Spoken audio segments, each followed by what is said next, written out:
उनके उज़रा और कुछ इदारों के अरकान या मुलाजिम वो ये कह रहे थे कि हम झूठ बोल रहे हैं।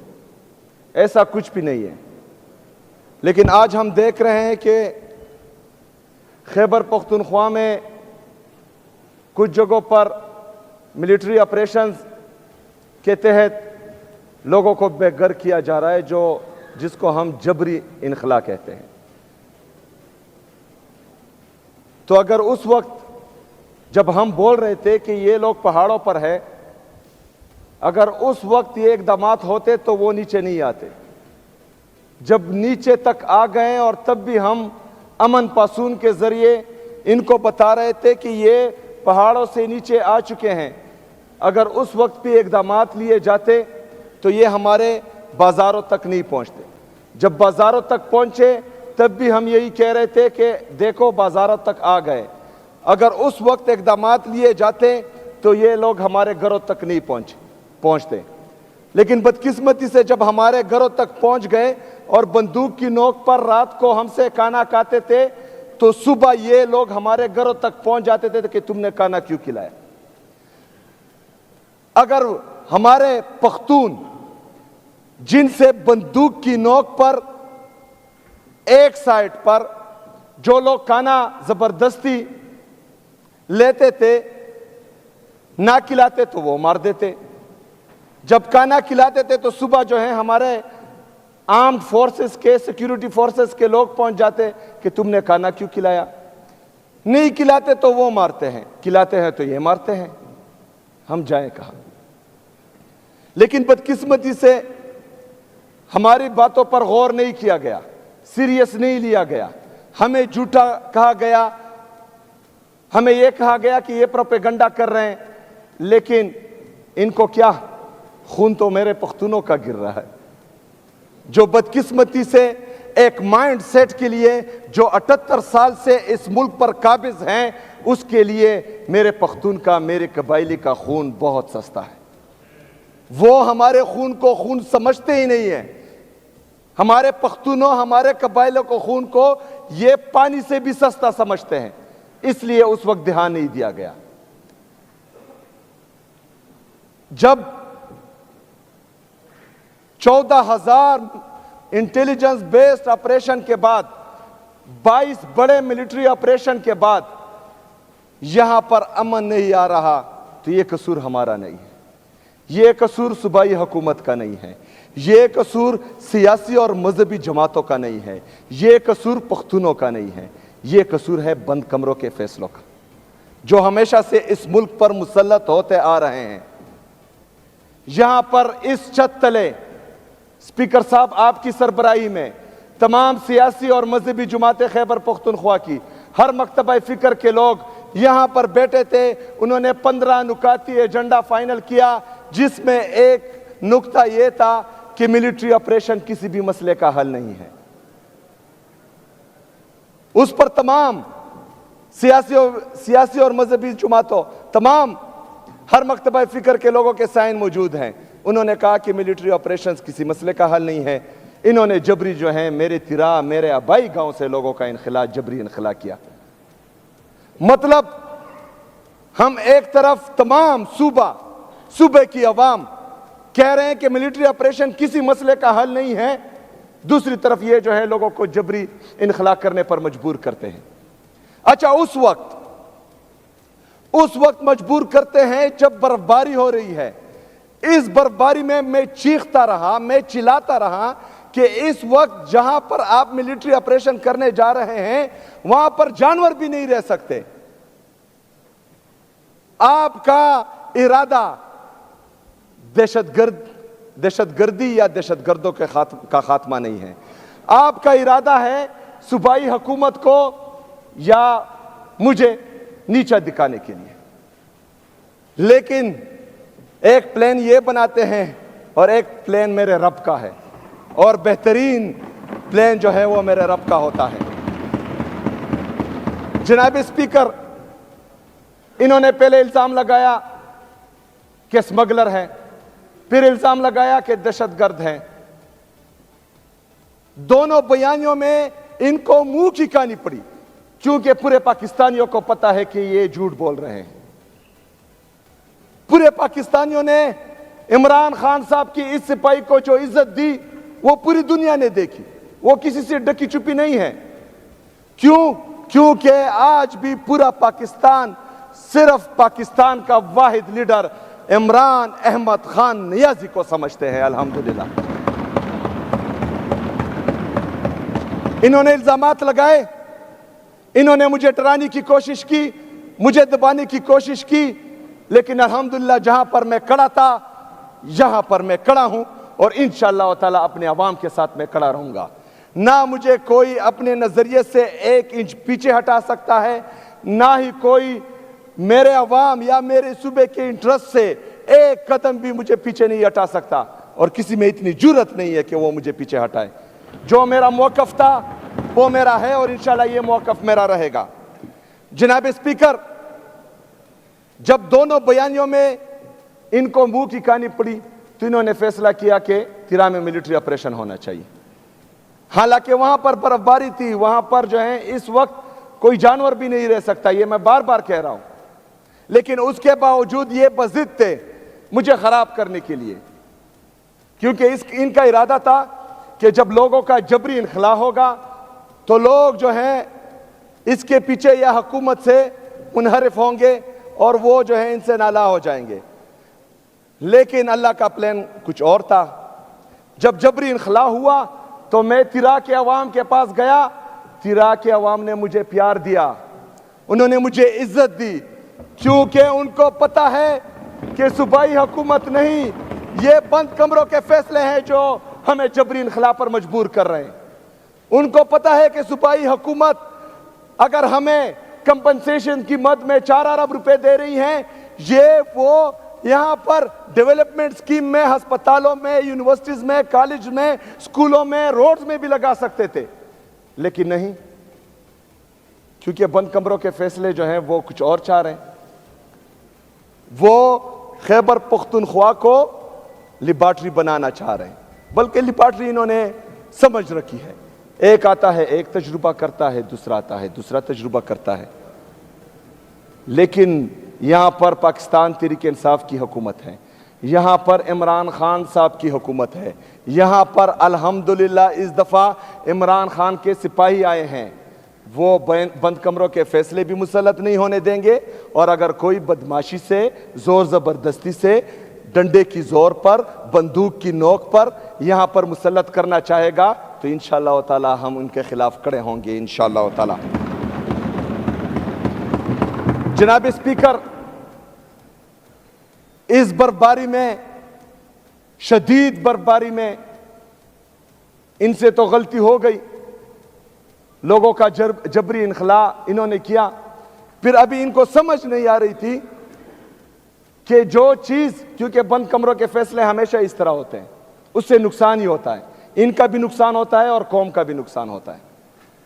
जब इनको मालूम पड़ा कि इन्होंने जो बंद कमरों में मंसूबा साजी की थी वो इनके गले पड़ रही है, इन्होंने कल एक प्रेस रिलीज जारी की जनाब स्पीकर, और ये प्रेस रिलीज आज मैं फिर फ्लोर ऑफ द हाउस कह रहा हूं कि ये सूबाई हुकूमत और इदारों, सूबाई हुकूमत और वफाकी हुकूमत के दरमियान तसादुम का परवाना है। जनाब स्पीकर, ये परवाना सिर्फ हमारे खिलाफ जारी नहीं हुआ, जो 24 रुकनी कमेटी इन्होंने बनाई थी ये उनका भी डेथ वारंट है, क्योंकि उसमें इनका जिक्र है। लोग अब उन 24 रुकनी कमेटी को अपना दुश्मन समझेंगे, एक तरफ लोग समझेंगे, दूसरी तरफ कुछ और लोग जो लाए गए हैं वो भी समझेंगे। अच्छा, एक तरफ तो ये 24 रुकनी कमेटी के साथ, हालांकि उनको डराया गया, धमकाया गया, दबाया गया और उसके बावजूद उनसे साइंस लिए गए।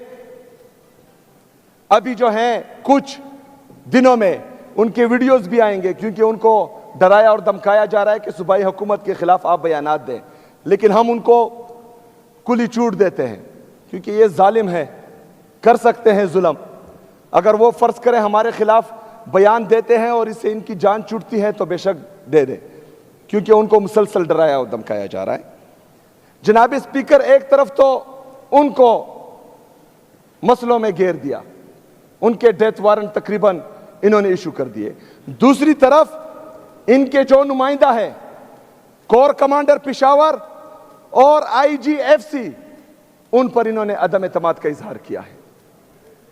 जो थोड़ा बहुत लोगों का एतमाद बहाल हो रहा था, वो भी इन्होंने जायल कर दिया इस प्रेस रिलीज से, क्योंकि जितने भी जरगे हुए हैं, जितनी भी मीटिंग्स हुए हैं, इनमें बाकायदा कोर कमांडर और आईजीएफसी उनका हिस्सा थे। तो एक तरफ 24 रुकनी कमेटी जो इन्होंने बनाई थी, उनके खिलाफ इन्होंने प्रेस रिलीज के जरिए डेथ वारंट इशू किया, दूसरी तरफ जो है अपने आईजीएफसी और कोर कमांडर के खिलाफ इन्होंने अदम एतमाद का वारंट इशू कर दिया। जनाब स्पीकर, इससे होगा क्या? इससे कोर कमांडर का जो ओहदा है, आज का कोर कमांडर नहीं, और आईजीएफसी का जो ओहदा है, ये कल को किसी भी जरगे में नहीं बैठेंगे, क्योंकि ऑलरेडी मैं हिदायत जारी कर चुका हूं कल कि इसके बाद किसी भी इदारे से या वफाकी हुकूमत से सूबाई हुकूमत का जो भी कम्युनिकेशन होगा वो रिटर्न में होगा, वर्बल पर कोई एक्शन नहीं लिया जाएगा। तो इसमें नुकसान ये हुआ कि जो चीजें आवाम के सामने नहीं आ रही थी, इनके लिए नुकसान हुआ, हमारे लिए तो फायदा है, तो वो भी जो है आवाम के सामने आएगी। जनाब स्पीकर, उस प्रेस रिलीज में 4 अरब रुपए का जिक्र किया गया है। जैसा कि मैं बार बार कह रहा हूं कि पाकिस्तान पर काबिज एक माइंडसेट, जो पख्तूनों को पाकिस्तान का हिस्सा ही नहीं समझते, जो पख्तूनों को पाकिस्तानी समझते ही नहीं है, यह उनके ज़हनियत की अक्कासी करता है। जनाब स्पीकर, इससे पहले जो मिलिट्री ऑपरेशन हुए थे, हमारे कबायली अजला, हमारे कबायलियों के साथ वादा किया गया था कि जिसका घर तबाह होगा उसको 4 लाख रुपए दिए जाएंगे। जनाब स्पीकर, मतलब जो सारी उम्र रुपए जमा कर करके अपने लिए एक घर बनाता है, तो एक ड्रोन आकर उसका घर तबाह करेगा, एक जेट आकर उसका घर तबाह करेगा, और वफाकी हुकूमत पाकिस्तान उसे 4 लाख रुपए देगी। शर्म आनी चाहिए इनको। दूसरी शर्मनाक बात यह है कि वो 4 लाख रुपए भी अभी तक नहीं मिले। 15 साल से वो 4 लाख रुपए भी नहीं मिले। तो एतमाद का लेवल तो ये है। दूसरी तरफ मेरे नॉर्थ वजीरिस्तान के लोग जो बकाखेल कैंप में होते हैं, उनसे वादा किया गया था कि मंथली उनको पैसे दिए जाएंगे। जनाब स्पीकर, उनको पैसे नहीं दिए जा रहे वफाकी हुकूमत की तरफ से, सूबाई हुकूमत दे रही है। 7 अरब रुपए हम दे चुके हैं। 46 अरब रुपए हमारा वो बकाया है वफाक, जो हमारे मुतासरीन को पैसे नहीं दे रहा था। 7 अरब रुपए जो है अभी हम दे चुके हैं। 52 अरब रुपए ये वफाक हमारा आईडीपीज में बकाया है। जनाब स्पीकर, ये 4 अरब रुपए ये इसलिए बार बार याद कर रहे हैं क्योंकि ये मेरे कबाइलियों को कीड़े मकोड़े समझते हैं, क्योंकि ये समझते हैं कि हम इनको मारेंगे, इनको दबाएंगे, इनको निकालेंगे, लेकिन इनके रिलीफ के लिए आपने कुछ नहीं करना। मैं करूंगा इंशाअल्लाह ताला, मैं करूंगा इंशाअल्लाह ताला, और डंके की चोट पे करूंगा। मैं अपने एमपीएस का, एमएनएस का, खैबर पख्तूनख्वा की आवाम का तहे दिल से शुक्रिया अदा करता हूं कि उन्होंने इन मुतासरीन के लिए ये 4 अरब रुपए सूबाई हुकूमत की तरफ से जो मुख्तस किए गए हैं, इन्होंने ये कुर्बानी दी है। मैं दिल से आपका शुक्रिया अदा करता हूं। लेकिन इसके बरक्स जो माइंडसेट है, जो ये नहीं चाहता कि एक कबायली नौजवान इस सूबे का वज़ीर आला बने, एक माइंडसेट जो ये नहीं चाहता कि कबायली नौजवान या कबायली लोग मेन स्ट्रीम में आए, जो ये नहीं चाहता कि मेरा कबायली नौजवान पढ़े लिखे वो कामयाब बने, उनके मुंह पर तमाचा है और ये तमाचा मैं इंशाल्लाह बार बार मारूंगा इंशाल्लाह। जनाब स्पीकर, एक दफा फिर इस फ्लोर से मैं बंद कमरों के मुनसूबा साजों से यह कहता हूं कि अगर हम तनकीद करते हैं, अगर आपकी पॉलिसियां बार बार नाकाम होने की वजह से हम इससे दिल बर्दाश्त हो गए हैं, तो हम दूसरी तरफ हल भी देते हैं। हल यह है कि सूबाई हुकूमत को, तमाम सियासी और मजहबी जमातों को, यहाँ के स्टेक होल्डर्स को, मशरान को, इनको साथ बिठाए, पॉलिसी बनाए। वो पॉलिसी मुस्तकिल और पायदार अमन में कलीदी किरदार अदा करेगी। क्यों बज़िद हो? क्या मसला है? क्यों ये सोच आप तर्क नहीं करते कि मतलब आप ही हैं, बाकी कोई समझदार नहीं है? अगर आपके एडवाइजर या आप समझदार होते तो आप कल की प्रेस रिलीज निकालते। आपके पॉलिसी वैसे भी नाकाम है, आपके एडवाइजर्स भी बेवकूफ हैं, पता नहीं कौन आपको ये मशवरे देता है। जनाब स्पीकर, वाहिद हल यही है कि मिल बैठकर मुस्तकिल और पायदार अमन के लिए वाज़ेह हिकमत अमली और वाज़ेह पॉलिसी बनाई जाए जो सिर्फ एक बार हो। ये नहीं हो सकता कि आज एक पॉलिसी बनाएगा, कल वो जाएगा, दूसरा आएगा, वो कोई और पॉलिसी बनाएगा। मुस्तकिल और पायदार अमन के लिए इन तमाम लोगों को मिल बैठकर एक वाज़ेह पॉलिसी बनानी चाहिए। जनाब स्पीकर, एक तरफ तो मेरे सूबे के ये हालात हैं, दहशतगर्दी लाई गई, मिलिट्री ऑपरेशंस के लिए राह हमवार होती जा रही है, लोगों को बेघर किया जा रहा है। दूसरी तरफ वफाक हमारे पैसे नहीं दे रहा। 4758 अरब रुपए वफाक हमारा मकरूज है, लेकिन वो हमें नहीं दे रहा। दूसरी तरफ IMF ने रिपोर्ट किया है कि 5300 अरब रुपए की करप्शन इन्होंने की है। ये रिपोर्टेड है। इसके अलावा पता नहीं कितनी की करप्शन हुई होगी। रिपोर्ट्स हैं कि पंजाब में तकरीबन 100 अरब रुपए की करप्शन हुई है और खुर्द बुर्द हुई है। एक तरफ मेरा जायज मुतालबा है, हमारे जायज हकूक हैं कि हमें 4758 अरब रुपए दें, वो नहीं दे रहे कि पैसे नहीं है। दूसरी तरफ 5300 अरब रुपए ये खा रहे हैं और कोई पूछने वाला ही नहीं। जनाब स्पीकर, इसके साथ साथ जो मईशत के हालात हैं, GDP ग्रोथ दिन ब दिन नीचे आ रहा है। हमारे बैरूनी और अंदरूनी कर्जे तकरीबन 80,000 अरब रुपए तक पहुंच चुके हैं। जनाब स्पीकर, 80,000 अरब रुपए, हमारा टोटल GDP 1,12,000 अरब रुपए है। हमारे टोटल कर्जे 80,000 अरब रुपए हैं। इसमें बैरूनी कर्जा 36,000 अरब रुपए है। हमारा तिजारती खसारा तकरीबन 15 अरब डॉलर से बढ़ गया है। हमारे फॉरेन रिजर्व 20 अरब डॉलर हैं। इसमें आपके बाहर के दोस्तों के पैसे हैं, के डॉलर्स हैं। अगर वो आज वापस ले लें तो आपकी डॉलर की कीमत 280 रुपए से बढ़कर 400 रुपए से बढ़ जाएगी। इसका मतलब यह है कि 36,000 अरब रुपए का यह कर्जा आपके 50,000 अरब रुपए क्रॉस कर देगा। मतलब आपका कर्जा जो है GDP को टच कर रहा है, यानी आपका मुल्क दिवालिया होता जा रहा है। आपके नौजवान मुल्क छोड़कर भाग रहे हैं। आपका इंडस्ट्रियलिस्ट मुल्क छोड़कर भाग रहा है, अपनी इंडस्ट्रीज बंद कर रहा है। आपका एग्रीकल्चर में किसान दिन ब दिन खुदकुशियां कर रहा है।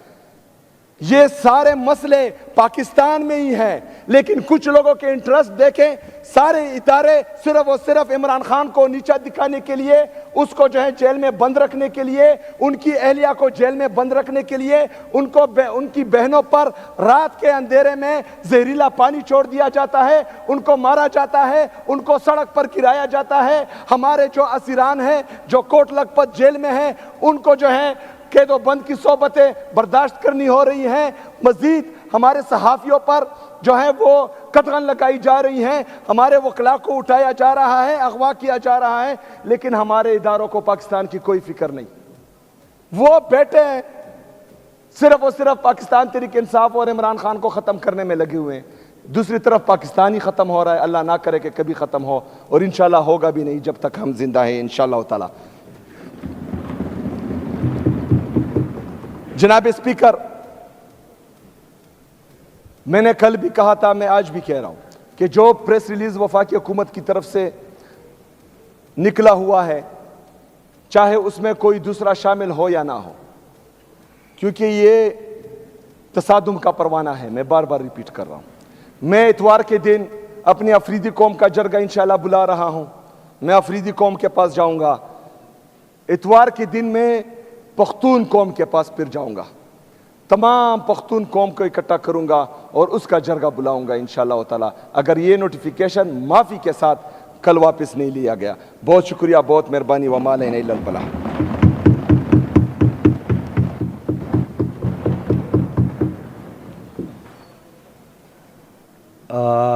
अपोजिशन लीडर साहब,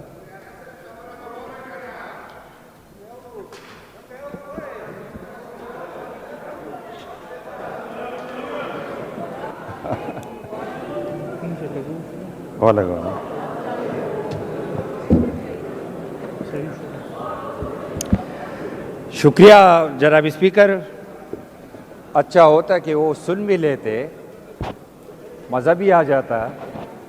और ये जो कह रहे कल जरगा बुला रहा होती तो डिबेट से बातें चलती है, तो बाग के बयान जाड़